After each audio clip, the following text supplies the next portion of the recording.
Hello friends, I am Anirudh Kumar Shukla and welcome to my YouTube channel IQ Study. So students, today we are going to discuss about lecture 8 and this is very important for class 12th standard. So students, today we are going to discuss about topic which are related in coordination compound. तो actually बच्चों आज हम लोग जो है lecture 8 को discuss करेंगे जो कि चैप्टर कोऑर्डिनेशन कंपाउंड से रिलेटेड है। तो इस चैप्टर कोऑर्डिनेशन कंपाउंड में हम लोग डिस्कस करने चल रहे हैं। जो टॉपिक हम लोग डिस्कस करेंगे, name of the topic is coordination polyhedra. यदि आप पढ़े हो तो भी आपको देख लेना चाहिए क्योंकि हो सकता है उसमें आपको मैं एग्जाम्पल ना बताया हूँ। तो स्टूडेंट्स आप देखिए, तो टॉपिक नेम है बेटा coordination polyhedra. What is coordination polyhedra? So students, without wasting time, let's start. मैं बिना टाइम वेस्ट किए क्योंकि एक बार मैं हो सकता है इसको पढ़ाया हूँ, इसलिए मैं सोच रहा हूँ इसको मैं जल्दी से बता दूँ आपको, ठीक है, जिससे हम लोग नेक्स्ट टॉपिक पे चले। तो बच्चों आप लोग हेडिंग नोट कर लीजिएगा कोऑर्डिनेशन पॉलीहेड्रा। और कोऑर्डिनेशन पॉलीहेड्रा में स्टूडेंट्स हम लोग पढ़ेंगे डेफिनेशन इसकी, कोऑर्डिनेशन पॉलीहेड्रा है क्या। तो चलिए देखिए, दिया है the special arrangement of the ligand atoms which are directly attached to the CMA. CMA means central metal atom. CMA means, फिर से देखिए, मैं इतना बड़ा नहीं इसको शॉर्ट फॉर्म में लिख दिया हूँ, सेंट्रल मेटल एटम। तो मैं फिर से रिपीट कर रहा हूँ about the definition of coordination polyhedra. The special arrangement of the ligand atoms which are directly attached to the central metal atom. This is called coordination polyhedra. Okay बच्चों, फिर से आप देखिए कोऑर्डिनेशन पॉलीहेड्रा क्या है। तो कहता है कि the special arrangement of the ligand atoms, ऐसा कोई कोऑर्डिनेशन कंपाउंड जिसमें ऐसे लिगेंड जो सेंट्रल मेटल एटम से कोऑर्डिनेट बॉन्ड बनाते हैं। फिर से मैं बता रहा हूं बच्चों, फिर सुनिए, ऐसे लिगेंड जो सेंट्रल मेटल एटम से कोऑर्डिनेट बॉन्ड बनाते हैं, ठीक है। तो जो इससे रिलेटेड जो हम स्ट्रक्चर ड्रा करेंगे, this is called coordination polyhedra. एक बात और, कैसे लिगेंड होते हैं जो सेंट्रल मेटल एटम से कोऑर्डिनेट बॉन्ड बनाते हैं, तो आप अच्छे से रट लो। हमने आपको बर्नर थ्योरी पढ़ाते समय मैं पढ़ाया था आपको, जो बच्चों नहीं पढ़ पाए हैं और लोग थर्मोडायनेमिक्स लेक्चर 2 टाइप करें, thermodynamics lecture 2 by Anirudh Shukla sir. आप टाइप करें, आपको वीडियो मिल जाएगा, या आप ऐसे टाइप करें thermodynamics lecture 2 by IQ study, ठीक है। चाहे आप डायरेक्ट ऐसे टाइप करें thermodynamics lecture 2 by Anirudh Shukla sir, तो आपको वीडियो मिल जाएगा, उसमें अच्छे से देखेंगे, समझ में आ जाएगा। मैंने आपको बताया था बर्नर थ्योरी में कि लिगेंड 2 टाइप में है। वैसे नॉर्मली लिगेंड अगर बात की जाए तो 2 फॉर्म में, वैसे फॉर्म तो 3 है, पॉजिटिव, नेगेटिव और न्यूट्रल लिगेंड, लेकिन लिगेंड 2 प्लेस में सिचुएटेड है। जैसे प्लेस में, जैसे कि कुछ प्लेस होता है लिगेंड का बच्चों, जैसे कुछ प्लेस लिगेंड का होता है, जैसे कि सपोज करिए जो स्क्वायर ब्रैकेट के बाहर है उन्हें कहते हैं आयनिक, उन्हें हम बोलते हैं प्राइमरी वैलेंसी के लिगेंड, और जो लिगेंड स्क्वायर ब्रैकेट के अंदर में है उन्हें बोलते हैं सेकेंडरी वैलेंसी के लिगेंड। तो लिगेंड जो है, लिगेंड है 2 type of valencies, primary valency and secondary valency. तो those ligand which are present outside of the square bracket, then this type of ligands are called primary valency ligand, and those ligand which are present inner side in the square bracket, then this type of ligand are called secondary valency ligand। Okay, तो चलिए एक बार definition आप फिर से देख लीजिए, बहुत simple है। Coordination polyhedra, the special arrangement of the ligand atoms which are directly attached to the central metal atom, this is called coordination polyhedra। इसी को बच्चों कहते हैं coordination polyhedra। ओके, तो चलिए आगे देखते हैं। दिया है the most common coordination polyhedra और कितने मेन coordination polyhedra में टेकअप किए जाते हैं। तो coordination polyhedra में मेनली 3 टाइप के मतलब कहने का मतलब ये हुआ बच्चों कि कोऑर्डिनेशन कंपाउंड तो बहुत होते हैं, कोऑर्डिनेशन कंपाउंड बहुत होते हैं, लेकिन उसमें कुछ कोऑर्डिनेशन कंपाउंड ऐसे होते हैं, जैसे सपोज करिए कि आपके पास lot of amount of coordination compound present है, जिसमें से ज्यादातर जो भी कोऑर्डिनेशन कंपाउंड होंगे वो 3 टाइप की ज्योमेट्री रखेंगे। उसी को कहते हैं, जितने टाइप की कोई भी कोऑर्डिनेशन कंपाउंड जितने टाइप की ज्योमेट्री शो करेगा उसे हम कहते हैं कोऑर्डिनेशन पॉलीहेड्रा। तो यहाँ पर भी ऐसे दिया है the most common coordination polyhedra और first name is octahedral। Octahedral it means those ligand which have square planar, it means those ligand which have square planar geometry, and third is those ligand which have tetrahedral geometry. Okay, तो ये तो geometry होगी। अब geometry के according इनका जो है आप ये समझिए कि ज्योमेट्री के अकॉर्डिंग इनका हाइब्रिडाइजेशन पिकअप किया जाता है। जैसे यदि ऑक्टाहेड्रल ज्योमेट्री है तो इसका हाइब्रिडाइजेशन होगा स्टूडेंट्स sp3d2 और d2sp3, ये ज्योमेट्री हो जाती है जब केस ऑक्टाहेड्रल का होगा। और नंबर ऑफ लिगेंड, ऑक्टाहेड्रल में हमेशा नंबर ऑफ लिगेंड की संख्या 6 होनी चाहिए, ये आपको भूलना नहीं है। फिर से मैं बता रहा हूं, जब कभी भी लिगेंड की संख्या कितनी हो, 6 हो, नंबर ऑफ लिगेंड 6 हो, तो हमेशा जानिएगा कि वह octahedral complex, octahedral geometry form करेगा और उसका हाइब्रिडाइजेशन sp3d2 हो सकता है या तो d2sp3 हो सकता है। ओके, दूसरा स्क्वायर प्लेनर, जब कभी भी नंबर ऑफ लिगेंड 4 हो बेटा, जब कभी भी नंबर ऑफ लिगेंड 4 हो तो समझिएगा वहां पे स्क्वायर प्लेनर ज्योमेट्री बनेगी और हाइब्रिडाइजेशन हमेशा होगा dsp2। तो आपको ये चीज नहीं भूलना है। एट थर्ड, जब कभी भी बच्चों यहां पर भी कंडीशन है नंबर ऑफ लिगेंड 4 होंगे तो हमेशा जो ज्योमेट्री बनेगी टेट्राहेड्रल होगा। और समझ में आ रहा, टेट्राहेड्रल होगा। अब जैसे मैं कुछ एग्जांपल हम लोग लेते हैं, जैसे कि एग्जांपल है इन स्क्वायर ब्रैकेट में CO मींस कोबाल्ट मेटल है जो कि सेंट्रल मेटल एटम है, और ब्रैकेट पैरेंथेसिस, स्मॉल ब्रैकेट को कहते हैं पैरेंथेसिस के अंदर में NH3 का होल 6 है, पूरे के होल पे 3+ है। तो देखिएगा टोटल नंबर ऑफ लिगेंड कितने हैं, 6, तो तुरंत जान लीजिए ऑक्टाहेड्रल ज्योमेट्री बनेगी।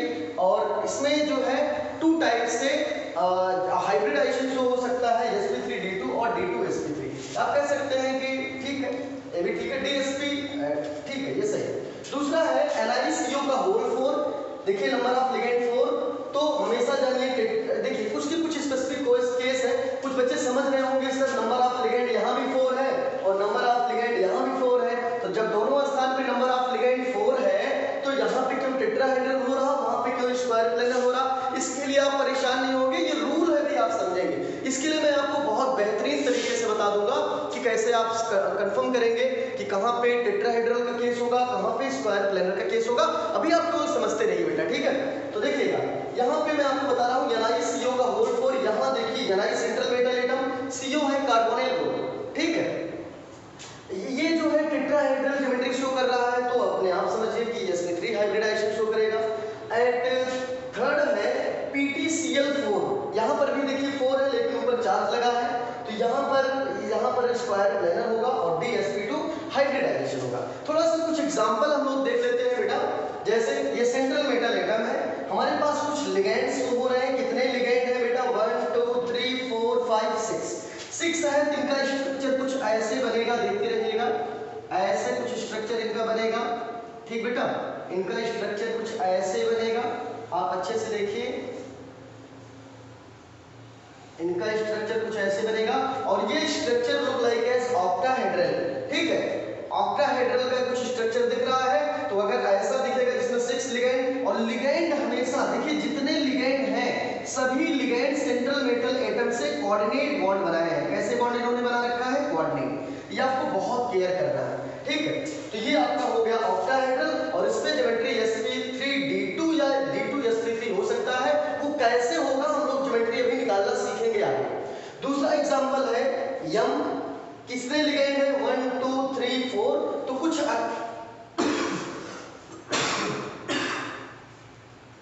ओके। तो students this is technical problem, ठीक है, आप कह सकते हो ये टेक्निकल भाई खांसी आगे जान लीजिए भी एक प्रॉब्लम है, तो ठीक है। तो ये मेटल है सेंट्रल मेटल एटम और ये लिगेंड है, और ये लिगेंड में आप देख रहे हैं कि जितने लिगेंड हैं सभी लिगेंड कोऑर्डिनेट बॉन्ड बनाए हैं सेंट्रल मेटल एटम के साथ, लेकिन इनके बीच में 109 डिग्री 28 मिनट का बॉन्ड एंगल बन रहा है, ठीक है। तो जहां पर 109 डिग्री 28 मिनट का बॉन्ड एंगल बनेगा, तुरंत एकदम बेहिचक बताइए वहां sp3 हाइब्रिडाइजेशन होगा, और जहां पे sp3 हाइब्रिडाइजेशन वहां की ज्योमेट्री हमेशा होगी टेट्राहेड्रल। तो ये टेट्राहेड्रल स्ट्रक्चर कुछ ऐसे बनेगा बेटा, आप लोग अच्छे से देखिए, ये कुछ ऐसे बनेगा। ठीक है, चलिए थर्ड स्ट्रक्चर में मेटल है, मेटल में 4 लिगेंड यहाँ पर भी है, लेकिन मेटल में 4 लिगेंड तो है, लेकिन इसका स्ट्रक्चर लुक लाइक है स्क्वायर प्लेनर, कुछ स्क्वायर प्लेनर ऐसे दिख रहा है, प्लेनर दिखना चाहिए। कैसा दिखना चाहिए? प्लेनर। देखिए कुछ प्लेनर दिख रहा है, आप अच्छे से देखिए, इसका स्ट्रक्चर जैसे कुछ प्लेनर दिख रहा है, ये देखिए ये प्लेनर। तो ये सभी सेंट्रल 4 लिगेंड है जो सेंट्रल मेटल एटम से कोऑर्डिनेट बॉन्ड बनाए हैं, लेकिन इनका स्ट्रक्चर कुछ प्लेनर है, इसीलिए इसको कहा जाएगा स्क्वायर प्लेनर, और हाइब्रिडाइजेशन होगा dsp2। एट लास्ट, जो कि बहुत कम आता है, ज्यादा ये 3 ही आते हैं, एक ये और एक ये और एक ये, 3 आता है, ये कम आता है, लेकिन फिर भी मैं बता दे रहा हूँ। इसमें बेटा 5 लिगेंड है, 1 2 3 4 5। ठीक है, तो जब कभी भी किसी भी सेंट्रल मेटल एटम से 5 लिगेंड कोऑर्डिनेट बॉन्ड बनाए हो, ठीक है, तो वहां की जो ज्योमेट्री बनेगी उसका नाम होगा स्क्वायर पिरामिडल। क्या ज्योमेट्री होगी? Square pyramidal. और जो हाइब्रिडाइजेशन होगा उसका नाम होगा sp3d। जो हाइब्रिडाइजेशन होगा उसका नाम होगा sp3d। तो आप बहुत जल्दी से, आपको अच्छे से पूरा समझ में आ गया होगा। ठीक है, एक बार मैं फिर से रिपीट कर दे रहा हूँ। Coordination polyhedra, the special arrangement of the ligand atoms which are directly attached to the central metal atom, this is called coordination polyhedra. The most common coordination polyhedra are, first is octahedral, second जिसका octahedral में 6 ligand होंगे, और hybridisation होगा sp3d2 और d2sp3। और दूसरा है square planar, तो उसमें भी लिगेंड 4 होंगे, और हाइब्रिडाइजेशन होगा स्क्वायर प्लेनर का dsp2। थर्ड है टेट्राहेड्रल में भी लिगेंड 4 होंगे, लेकिन इसका जो हाइब्रिडाइजेशन होगा sp3।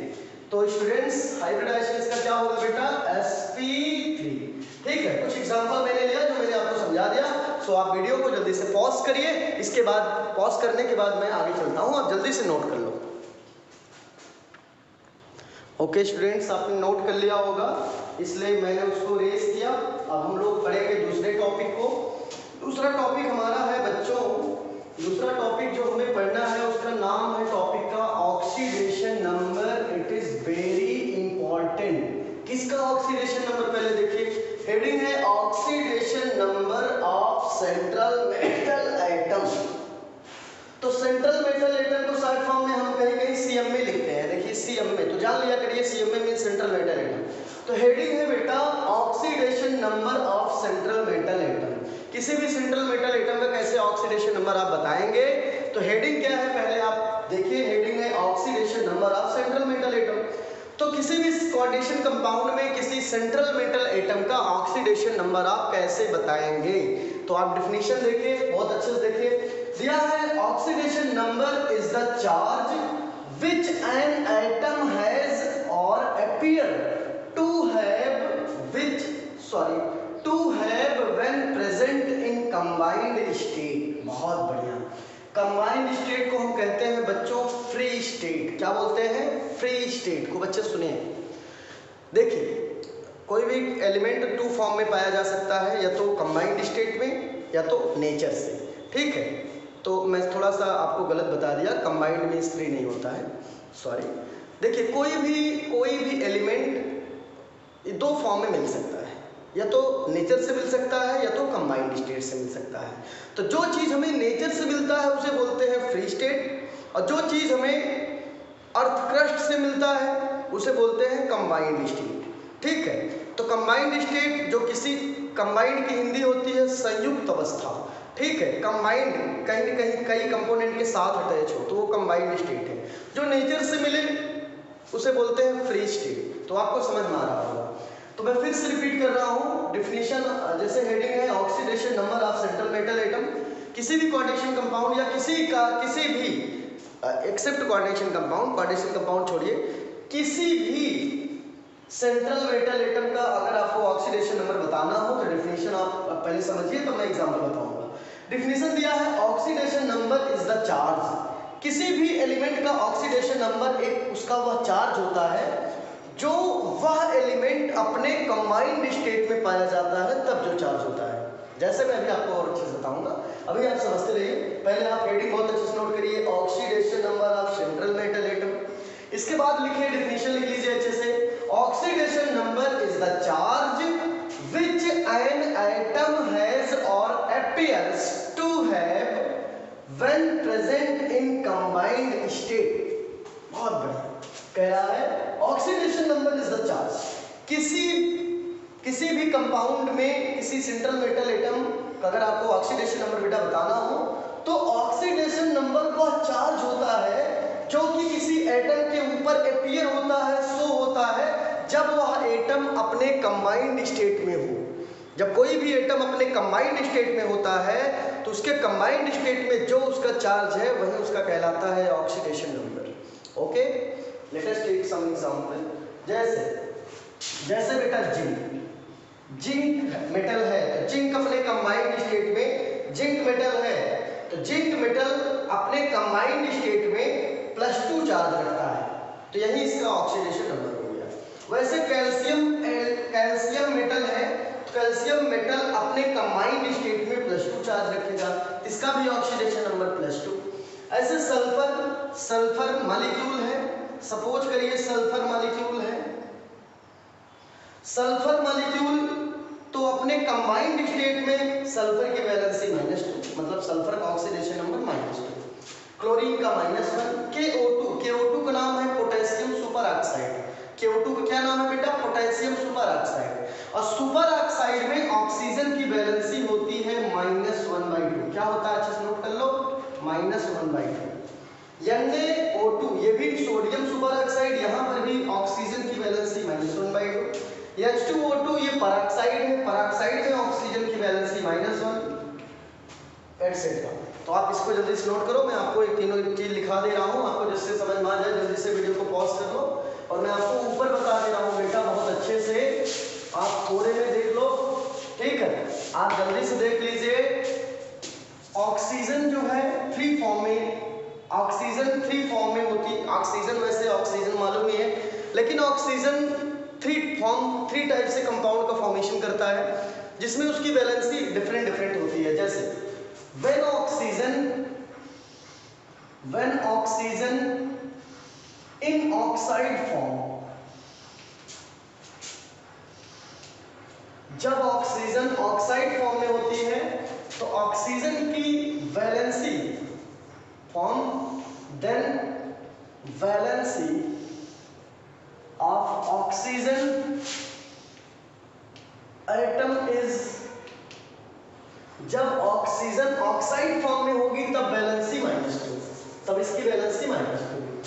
अब यहाँ पे स्टार लगा लीजिए, फिर स्टार लगाइए, फिर लिखिए when oxygen in peroxide form, then which have -1 charge या बैलेंस। जब ऑक्सीजन ऑक्साइड फॉर्म में होगी बैलेंसी -2, और जब ऑक्सीजन पेरोक्साइड फॉर्म में होगी बैलेंसी -1। तीसरा है when oxygen in super oxide form, then which have -1/2 charge. तो आप इन तीनों को नोट करें और इसको भी नोट करें। इसके बाद वीडियो को आप जल्दी से पॉज करें, तब नोट करें। इसके बाद हम आगे चलते हैं। ओके बच्चों, अब हम लोग नेक्स्ट टॉपिक डिस्कस करेंगे। उसको मैंने इरेज कर दिया, ठीक है? अब हम टॉपिक जो डिस्कस करने चल रहे हैं उसका नाम है homoleptic and heteroleptic complexes. This is very important for you and your board exam. So students, it is very simple, और बहुत सिंपल भी है, आपको बहुत ही अच्छे तरीके से समझ में आ जाएगा। केवल आप बहुत अच्छे से देखिए हमारे वीडियो को, ठीक? तो हम लोग अब डिस्कस करने चल रहे हैं, जो नेक्स्ट टॉपिक हम लोग डिस्कस करेंगे, name of the topic is homoleptic and heteroleptic complexes. तो आप भी हेडिंग नोट कर लो, होमोलेप्टिक एंड हेटेरोलेप्टिक कॉम्प्लेक्सेस। और उसमें आप फर्स्ट हेडिंग नोट करेंगे होमोलैप्टिक कॉम्प्लेक्सेस। तो मैं आपको एक ट्रिक बता दे रहा हूँ बेटा। होमो मीन्स होता है same those coordination compound which have same ligand, ऐसे कोऑर्डिनेशन कंपाउंड जो सेम लिगैंड को रखेंगे, ठीक है, और same ligand with make coordinate bond with central metal atom, then this type of ligands or this type of compounds are called homoleptic compound or homoleptic complex. Okay, so students मैं आपको definition बता रहा हूँ, देखिएगा heading है homoleptic complex. तो homoleptic complex होता क्या है, देख लीजिए, डेफिनेशन बहुत सिंपल है। दिया है complexes in which the central metal atom, दिया है complexes in which the CMA, it means central metal atom, the complexes, आप ऐसे अच्छे से हेडिंग वाले नोट करिए, होमोलैप्टिक कॉम्प्लेक्सेस हो गया। अब डेफिनेशन बहुत सिंपल है, देखिएगा, कॉम्प्लेक्सेस इन विच, ऐसे कोऑर्डिनेशन कंपाउंड या ऐसे कॉम्प्लेक्स या ऐसे coordination compound in which the central metal atom और आयंस इज लिंक्ड, मींस जुड़े होते हैं, to only one type of ligands are called homoleptic complex. It means बेटा होमोलैप्टिक, होमो मींस सेम, ऐसा कोऑर्डिनेशन कंपाउंड जिसमें same kind के ligand central metal atom से coordinate bond बनाते हो, ऐसे लिगैंड को हम कहेंगे होमोलैप्टिक कॉम्प्लेक्स और होमोलैप्टिक कोऑर्डिनेशन कंपाउंड। ओके, तो हेडिंग फिर से मैं रिपीट कर रहा हूं डेफिनेशन को, homoleptic complex, then you can write complexes in which the central metal atom or ion is linked to only one type of ligands are called homolaptic complexes. For example, this is coordination compound, this is square bracket central metal atom parenthesis neutral ligand square bracket close। तो बेटा मैं बता रहा हूँ square bracket के अंदर में central metal atom cobalt है, न्यूट्रल लिगैंड NH3 है। तो इसमें क्या बोला कि ऐसा कोई कोऑर्डिनेशन कंपाउंड जिसमें लिगैंड सेम टाइप के हो, एक टाइप के हो, ओनली वन टाइप के हो। तो सेम टाइप का होगा, एक टाइप का होगा, तभी तो होमोलैप्टिक होगा। जैसे इस पूरे कोऑर्डिनेशन कंपाउंड में NH3 न्यूट्रल लिगैंड है और एक काइंड का लिगैंड है। इसके साथ अगर Cl2 लगा होता तो डिफरेंट हो जाता, कुछ और लगा होता तो डिफरेंट हो जाता। लेकिन आप देख रहे हैं पूरे कोऑर्डिनेशन कंपाउंड में एक ही लिगैंड है जिसका नाम है NH3 और वो 6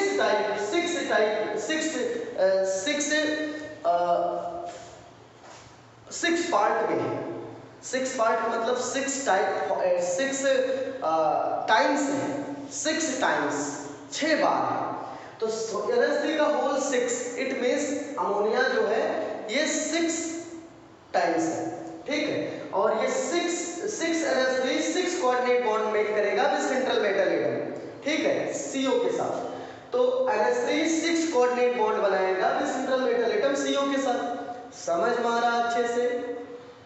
अब यहाँ ध्यान देना है, कुछ बच्चे सोचते हैं क्यों यहाँ ट्रिपल प्लस का चार्ज लगा है, मैं बता रहा हूँ बेटा। ये न्यूट्रल लिगैंड है और जो न्यूट्रल लिगैंड होता है उसकी वैलेंसी हमेशा 0 होती है। तो आप X मान के निकालिए, कोबाल्ट का X मान लीजिए, इसका 0 कर दीजिए।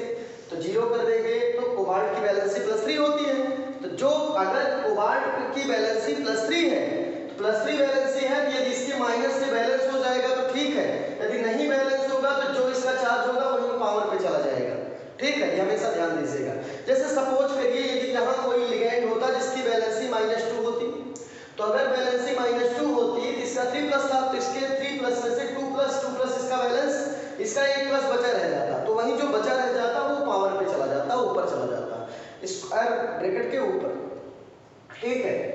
तो ये आपको क्लियर करना है। जैसे यहाँ न्यूट्रल लिगैंड था, बैलेंसी 0 हो गई, तो इसको बैलेंस करने के लिए माइनस की नीड होनी चाहिए, जो कि यहाँ पे कोई भी लिगैंड ऐसा नहीं जिसके पास नेगेटिव चार्ज हो, 3- हो, जिससे ये 3+ बैलेंस हो सके।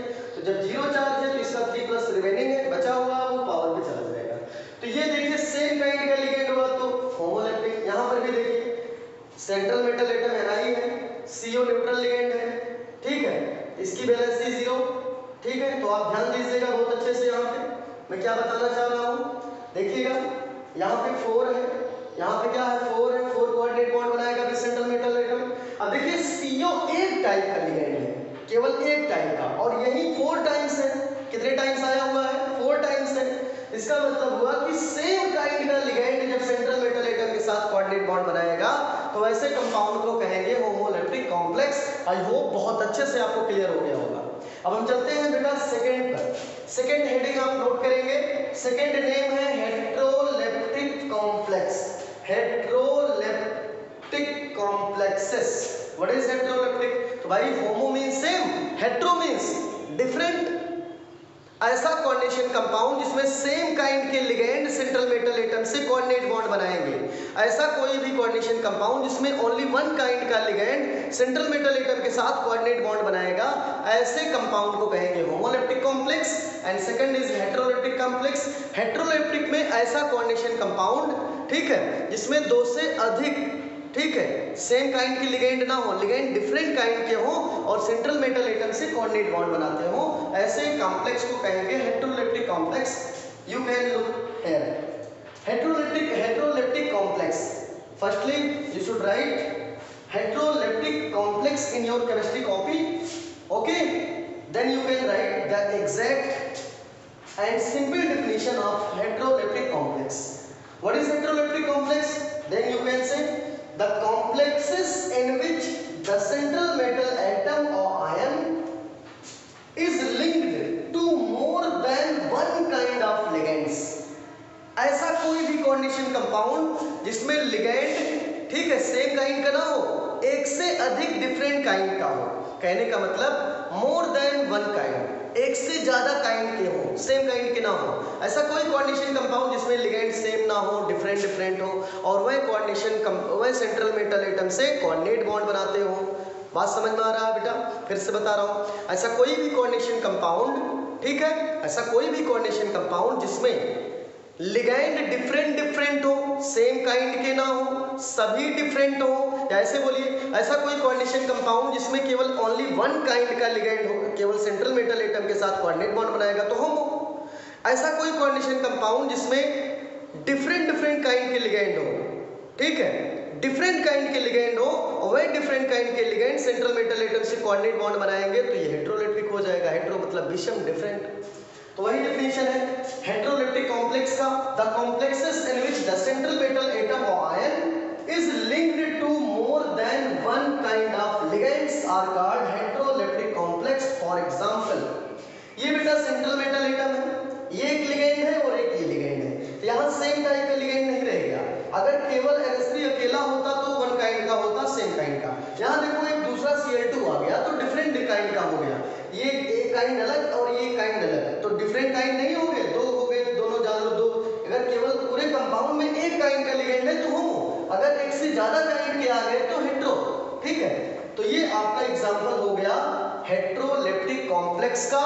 सो आई होप आपको बहुत अच्छे समझ में आ गया होगा। आप जल्दी से इसे नोट करें, वीडियो को पॉज करें, इसके बाद एक टॉपिक में और पढ़ाता हूं आपको। ओके बच्चों, आपने अभी मैं जो पढ़ाया आपने नोट कर लिया, हमने खूब अच्छे से डिस्कस कर लिया होमोलेप्टिक एंड हेट्रोलेप्टिक कॉम्प्लेक्स को। होमोलेप्टिक एंड हेट्रोलेप्टिक कॉम्प्लेक्स के बाद अब हम नेक्स्ट टॉपिक डिस्कस करेंगे। Name of the next topic is nomenclature of coordination compound. बहुत इंपॉर्टेंट है, बहुत वेरी इंपॉर्टेंट। इस चैप्टर का सबसे वेरी इंपॉर्टेंट टॉपिक आप पढ़ने चल रहे हो, ठीक है, जो पेपर में बोर्ड में बहुत पूछा जाता है।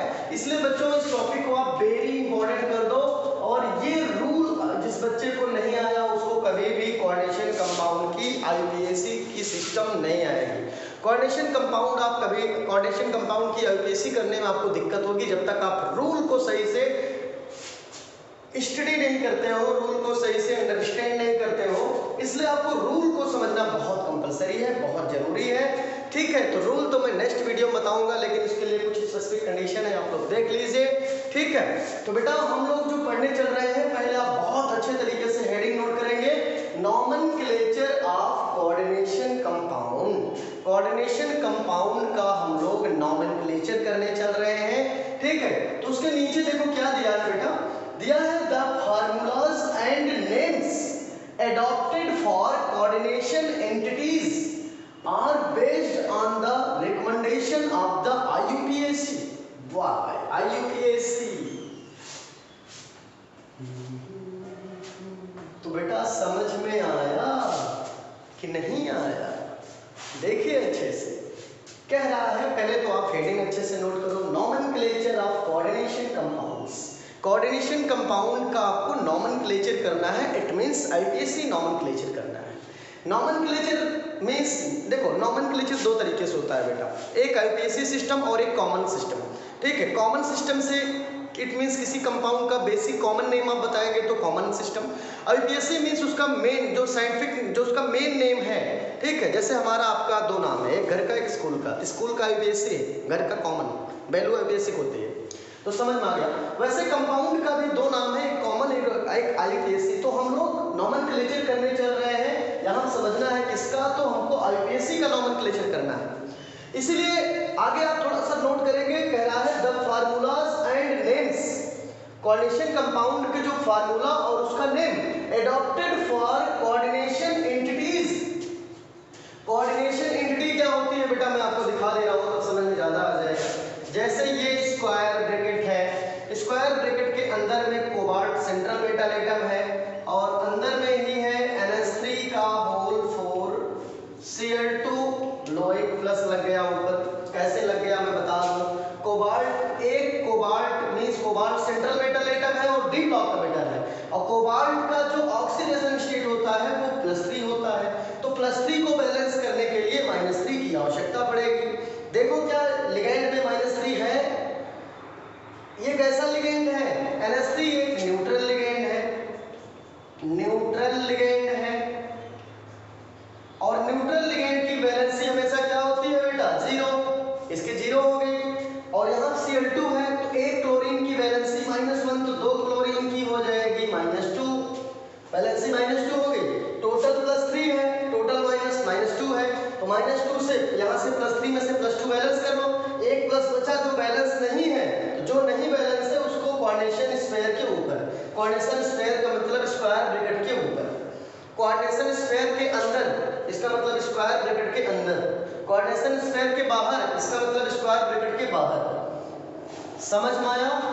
ठीक है, तो एक काम करिएगा, अब इसमें जो कह रहा है इसकी बात समझिए। ये कोऑर्डिनेशन कंपाउंड है। कोऑर्डिनेशन एंटिटी क्या होता है, किसी कोऑर्डिनेशन कंपाउंड में जो number of ligand and central metal atom होते हैं, इन्हीं को कहते हैं स्क्वायर ब्रैकेट के अंदर में। इन स्क्वायर ब्रैकेट आप नोट कर सकते हो, in square bracket the total number of ligands and central metal atom are called coordination entities. In coordination entities you can count the total number of ligand of central metal atom which are present in square bracket. ऐसे ligand या कोई central metal atom जो square bracket के अंदर में हो, square bracket के अंदर में बेटा, स्क्वायर ब्रैकेट के इनर साइड में जितने भी लिगेंड हो या सेंट्रल मेटल एटम, ये जितने कंपोनेंट होते हैं सभी को कहते हैं कोऑर्डिनेशन एंटिटीज। समझ में आया? स्क्वायर ब्रैकेट, ये स्क्वायर ब्रैकेट है, देखो बेटा ये स्क्वायर ब्रैकेट है, ये स्क्वायर ब्रैकेट, स्क्वायर ब्रैकेट के अंदर में जितने भी कंपोनेंट होंगे सभी कहलाते हैं कोऑर्डिनेशन एंटिटीज। समझ में आ गया ना? तो ठीक है, तो देखिएगा दिया है the formulas and names adopted for coordination entities, समझ में आ गया, are based on the recommendation of the IUPAC. मतलब इन सबको जितने भी कोऑर्डिनेशन एंटिटीज हैं, इनका फार्मूला और इनका नेम, इनको आईपीएसी के सिस्टम पे रिकमेंडेड किया गया, इनको रखा गया। ठीक है, तो आपको ध्यान देना है, पहले तो आप जान लो व्हाट इज आईपीएसी। तो आईपीएसी का फुल फॉर्म है, देखो, आई से इंटरनेशनल, यू से यूनियन, पी से प्योर, ए से अप्लाइड। फिर से देखिए, आई से इंटरनेशनल, यू से यूनियन, पी से प्योर एंड ए से अप्लाइड, सी से केमिस्ट्री। तो फुल फॉर्म होगा international union of pure and applied chemistry. यहाँ लिखा है, देख लीजिए, जिस बच्चे को नहीं आता वो नोट कर लेंगे, international union of pure and applied chemistry. और आईपीएसी का सिस्टम किस ईयर में दिया गया है? आईपीएसी एक कमेटी थी, किसी भी कंपाउंड का जो एग्जैक्ट नेम दिया जाता था। पहले क्या होता था, एक ही नाम से कई कंपाउंड्स होने लगते थे, तो बाद में एक आईपीएसी नेम दिया गया उससे एक कंपाउंड, कोई भी कंपाउंड का नाम एक ही बार में हो सकता है, ठीक है, आईपीएससी के अकॉर्डिंग, ठीक है, जिससे कभी भी कंपाउंड में आपको कंफ्यूजन नहीं होगा। और इस कमेटी का गठित किया गया, आईपीएससी एक कमेटी बनी, ठीक है, इंटरनेशनल यूनियन, देखो इंटरनेशनल यूनियन मतलब एक कमेटी बनी, प्योर एंड अप्लाइड केमिस्ट्री, ठीक है, किसी भी एलिमेंट का यूपीएससी, किसी भी कंपाउंड या एलिमेंट का या कोई भी कंपाउंड है उसका यूपीएससी नॉमेनक्लेचर के लिए। और ये कमेटी गठित हुई थी बेटा 1956 में। तो आईपीएससी सिस्टम कब से लागू हुआ? 1956 से स्टार्ट भी हुआ। तो बच्चों टुडे इज इनफ, रूल्स को मैं नेक्स्ट वीडियो में पढ़ाऊंगा, बताऊंगा, तब तक के लिए घर पे रहिए, स्वस्थ रहिए। Okay, thank you for watching my video. Okay, best of the for all of you.